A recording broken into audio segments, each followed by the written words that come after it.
বাংলাদেশের সর্বশেষ গুরুত্বপূর্ণ আপডেট সংবাদে আপনাকে স্বাগত। শুরুতেই সংবাদ শিরোনাম, পরে বিস্তারিত। প্রথমেই জানাবো, বিবিসি বাংলাকে দেয়া সাক্ষাৎকারে ওবায়দুল কাদের বললেন, আমি এখনো দলের সাধারণ সম্পাদক। আওয়ামী লীগ নেতা ওবায়দুল কাদের লম্বা সময় গা ঢাকা দিয়ে থাকার পর সম্প্রতি মুখ খুলেছেন। বিবিসি বাংলার সঙ্গে এক সাক্ষাৎকারে ওবায়দুল কাদের এখনো বাংলাদেশের কার্যত আওয়ামী লীগ নিষিদ্ধ আওয়ামী লীগের সাধারণ সম্পাদক থাকার কথা দাবি করেছেন। তিনি বর্তমানে প্রতিবেশী দেশ ভারতে পলাতক অবস্থায় রয়েছেন। শেখ হাসিনা পালিয়ে যাওয়ার পর দীর্ঘদিন দেশে আত্মগোপনে থাকার পর অবশেষে তিনি দেশ ছেড়ে ভারতে পালিয়েছেন। গাজায় ত্রাণের অপেক্ষায় থাকা ফিলিস্তিনিদের উপর গুলি, নিহত ২৭। গাজায় ত্রাণের অপেক্ষায় থাকা নিরীহ ফিলিস্তিনিদের উপর গুলি চালিয়েছে ইসরায়েল। অবরুদ্ধ এই উপত্যকার রাফা গবরেটে গাজা হিউম্যানিটেরিয়ান ফাউন্ডেশন বা জিএইচএফ পরিচালিত একটি ত্রাণ কেন্দ্রে খাবারের অপেক্ষায় থাকা ফিলিস্তিনিদের উপর ইসরায়েলের হামলায় কমপক্ষে ২৭ জন নিহত হয়েছে। এদিকে সাবেক প্রেসিডেন্ট জো বাইডেনের বিরুদ্ধে তদন্তের নির্দেশ বর্তমান প্রেসিডেন্ট বাইডেনের। সাবেক মার্কিন প্রেসিডেন্ট জো বাইডেন এবং তার ঘনিষ্ঠ সহযোগীদের বিরুদ্ধে আনুষ্ঠানিক তদন্তের নির্দেশ দিয়েছে বর্তমান প্রেসিডেন্ট ডোনাল্ড ট্রাম্প। আজ এক সরকারি নির্দেশনার মাধ্যমে তদন্ত শুরুর নির্দেশ দেন তিনি। এরপর জানাবো, ট্রাম্পের সঙ্গে দ্বন্দ্ব, $34 বিলিয়ন হারালেন ইলন মাস্ক। মার্কিন প্রেসিডেন্ট ডোনাল্ড ট্রাম্প ও টেসলার কর্ণধার বিশ্বের শীর্ষ ধনী ইলন মাস্কের দ্বন্দ্ব এখন প্রকাশ্যে। এরই মধ্যে দুইজন জড়িয়েছেন তর্কে। আগে তারা ছিলেন বন্ধু, এখন তারা হয়েছেন শত্রু, যার প্রভাব পড়েছে শেয়ার বাজারে। ফলে দিন শেষে বিশ্বের শীর্ষ ধনকুবের ইলন মাস্কের ব্যক্তিগত মোট সম্পত্তি কমেছে $34 বিলিয়ন। বর্তমানে তার সম্পদের পরিমাণ $334 বিলিয়ন। এখনও তিনি বিশ্বের শীর্ষ ধনীর অবস্থানেই রয়েছে। জানাবো, ভারতের কর্মকাণ্ডে পারমাণবিক সংঘাতের ঝুঁকি বাড়ছে বলছে বিলাল ভুট্টো। পাকিস্তানের সাবেক পররাষ্ট্রমন্ত্রী ও পিপলস পার্টির চেয়ারম্যান বিলাল ভুট্টো জারদারি সতর্ক করে বলেছেন, সাম্প্রতিক পাকিস্তানের সঙ্গে উত্তেজনার সময় ভারতের পারমাণবিক সক্ষমতা সম্পন্ন সুপারসনিক ক্ষেপণাস্ত্র ব্যবহার ভবিষ্যতের সংঘাত আরও বড় ঝুঁকি তৈরি করছে। প্রিয় দর্শক, এতক্ষণ শুনছিলেন সংবাদ শিরোনাম, এবারে বিস্তারিত। তবে তার আগে বন্ধুরা, অনুরোধ থাকবে এই সংবাদটিতে একটি লাইক দিন। এই চ্যানেলে আপনি নতুন হয়ে থাকলে আমাদের সংবাদটি দেখতে দেখতে চ্যানেলটি সাবস্ক্রাইব করে রাখুন। কমেন্ট করে বন্ধুরা আপনার মূল্যবান মতামত জানিয়ে দিন আপনি বিশ্বের কোন দেশ থেকে বা বাংলাদেশের কোন স্থান থেকে আমাদের সংবাদটি দেখছেন এবং শুনছেন। আর বন্ধুরা, গাজা যুদ্ধে আপনি যদি নিরীহ ফিলিস্তিনিদের ভালোবেসে থাকেন, কমেন্টে ইয়েস লিখে বিশ্ববাসীকে জানিয়ে দিন। সংবাদটি আপনার সোশ্যাল মিডিয়া ফেসবুকে শেয়ার করে বন্ধুদেরও দেখার সুযোগ করে দিন। এবারে বিস্তারিত। বিবিসি বাংলাকে দেয়া সাক্ষাৎকারে ওবায়দুল কাদের বললেন, আমি এখনো দলের সাধারণ সম্পাদক। আওয়ামী লীগ নেতা ওবায়দুল কাদের লম্বা সময় গা ঢাকা দিয়ে থাকার পর সম্প্রতি মুখ খুলেছেন। বিবিসি বাংলার সঙ্গে এক সাক্ষাৎকারে ওবায়দুল কাদের এখনো বাংলাদেশের কার্যত আওয়ামী লীগ নিষিদ্ধ আওয়ামী লীগের সাধারণ সম্পাদক থাকার কথা দাবি করেছেন। তিনি বর্তমানে প্রতিবেশী দেশ ভারতে পলাতক অবস্থায় রয়েছেন।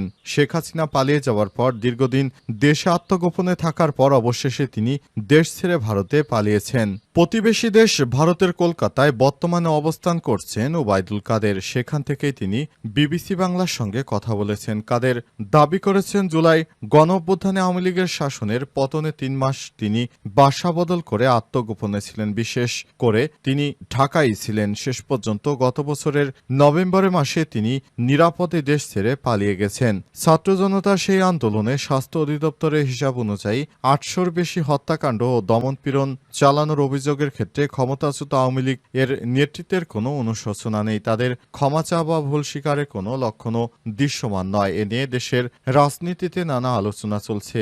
সাক্ষাৎকার ওবায়দুল কাদের আরও জানান, তারা যখন দেশে এসে রাজনৈতিক কর্মকাণ্ড চালানোর পরিবেশ পাবেন, তখনই ক্ষমা চাওয়া বা ভুল স্বীকার করা বা অনুশোচনার বিষয় আসবে।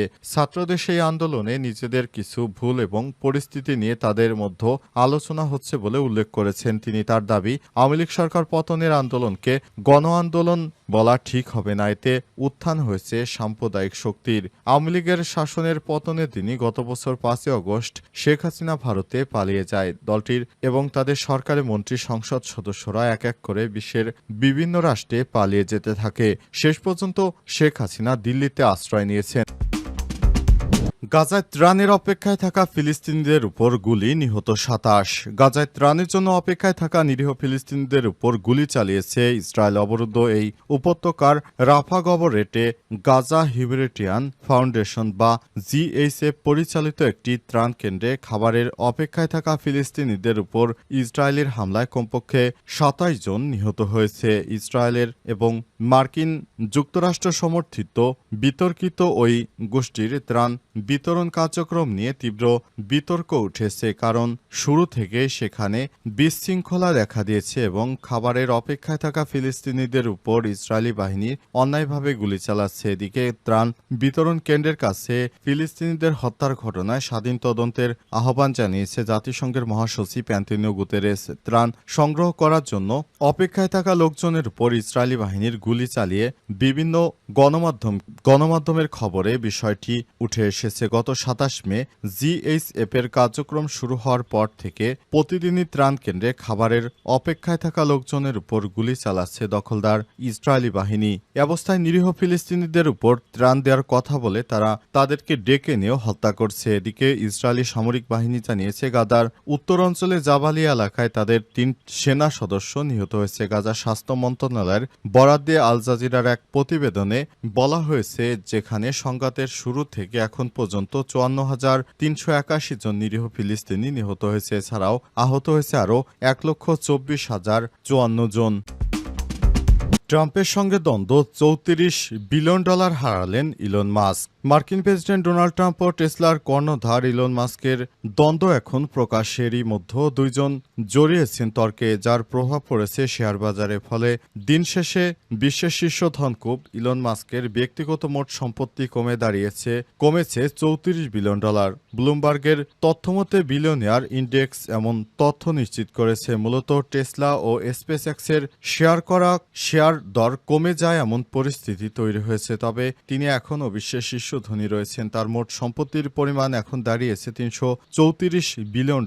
বৃহস্পতিবার টেসলা শেয়ারের দাম 14% কমে গেছে, যার ফলে ইলন মাস্কের ইলেকট্রিক গাড়ি নির্মাতা কোম্পানির বাজার মূল্য থেকে একদিনেই মুছে গেছে $150 বিলিয়ন বেশি। তথ্য বিশ্লেষক প্রতিষ্ঠান ফ্যাক্ট সেটের মতে এটি টেসলার ইতিহাসে একদিনের বাজার মূল্য সর্ববৃহৎ পতন, যা এখন পর্যন্ত যে কোনো কোম্পানির জন্য সবচেয়ে বড় একদিনের বাজার মূল্য হারানোর রেকর্ড। ট্রাম্প ওভাল অফিস থেকে টেসলার সিইও ইলন মাস্কের প্রকাশ্যে সমালোচনা করেছেন। এর কয়েক ঘন্টার মধ্যেই সম্পর্কের অবনতি ঘটে, যেখানে বিশ্বের সবচেয়ে ক্ষমতাধর ও ধনী ব্যক্তি একে অপরের বিরুদ্ধে বিষোদ্গার করেছেন। এক্ষেত্রে ট্রাম্প ব্যবহার করেন নিজের সামাজিক যোগাযোগ মাধ্যম ট্রুথ সোশ্যাল এবং মাস্ক ব্যবহার করেছেন টুইটার। এই দ্বন্দ্বের সূচনা হয়েছে কয়েকদিন আগেই, যখন মাস্ক ট্রাম্পের প্রস্তাবিত কর ছাড় ব্যয় ও বিলের বিরোধিতা করে। মাস্ক দাবি করে